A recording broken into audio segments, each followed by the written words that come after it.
আসসালামু আলাইকুম, আশা করি সবাই অনেক ভালো আছেন। আজকে আমি একটা ছোট টপিক নিয়ে আপনাদের সাথে কথা বলতে চাচ্ছি, যেটা হচ্ছে মার্চেন্ডাইজিং নিয়ে।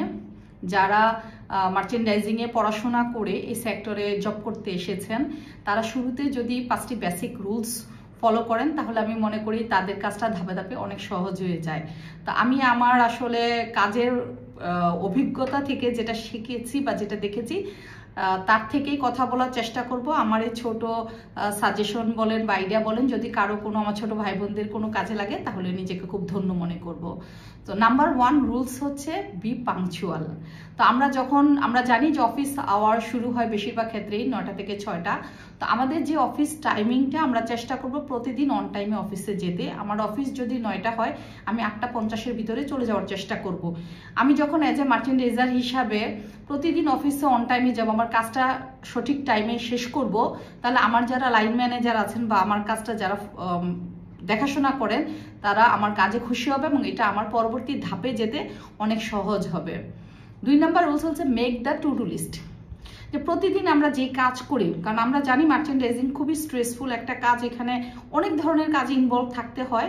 তো প্রতিদিন কি কাজ করব সেটা যদি আগের দিনই আমরা প্ল্যান করে থাকি বা প্রতিদিন সকাল অফিসে এসে হঠাৎ করে মেলে ঢুকে মেল চেক না করে সারাদিনের কাজের একটা লিস্ট করে সেটা ধরে ধরে আমরা কাজ করি, তাহলে আমাদের কাজগুলো খুবই সহজ হয় এবং দিন শেষে দেখবো আমরা কোনো কাজে পেন্ডিং থাকবে না। 3 নাম্বার হচ্ছে নো ইউর প্রোডাক্ট।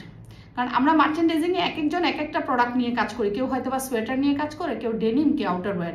তো যার যে এক্সপার্টিস বা আমি যে সেক্টরে কাজ করব সে প্রোডাক্টটা আমি যত বেশি জানবো আমার কাজটা ততই সহজ হবে।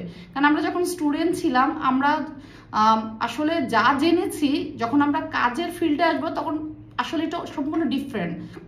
তো প্রোডাক্টটা যদি আমরা ভালো করে না জানি, লাইক আমি যদি সোয়েটার নিয়ে কাজ করি, সোয়েটারে কত রকমের সুতা হয়, কত রকমের গেজ হয়, কি কি ধরনের স্ট্রাকচার হয়, তো আমরা যারা আমাদের অফিসের কলিগ থেকে, লাইন ম্যানেজার থেকে বা টেকনিক্যাল সাইডে যারা আছেন স্যাম্পল সেকশনে, তাদের থেকে আমাদের ক্যারিয়ারের শুরু থেকেই যদি ভালো করে শিখে নেই তাহলে আমাদের পরবর্তীতে এক্সিকিউশন করতে অনেক বেশি সহজ হবে।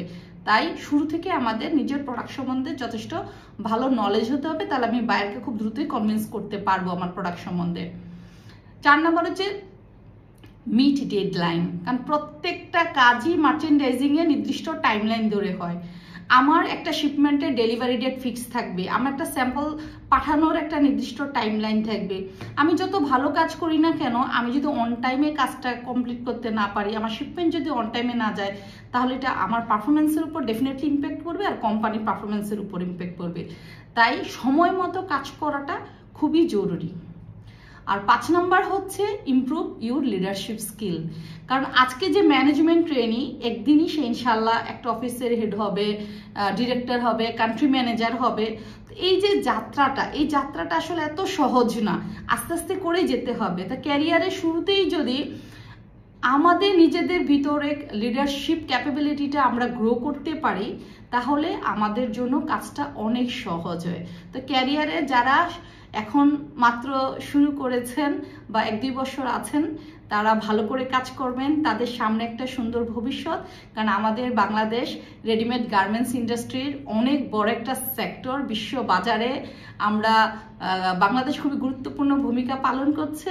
তো এই সেক্টরে ছেলে মেয়ে যারাই জব করছেন তারা শুরু থেকে ভালো করে কাজ করবেন, ইনশাল্লাহ আপনাদের ভবিষ্যৎ ক্যারিয়ার খুব ভালো হবে।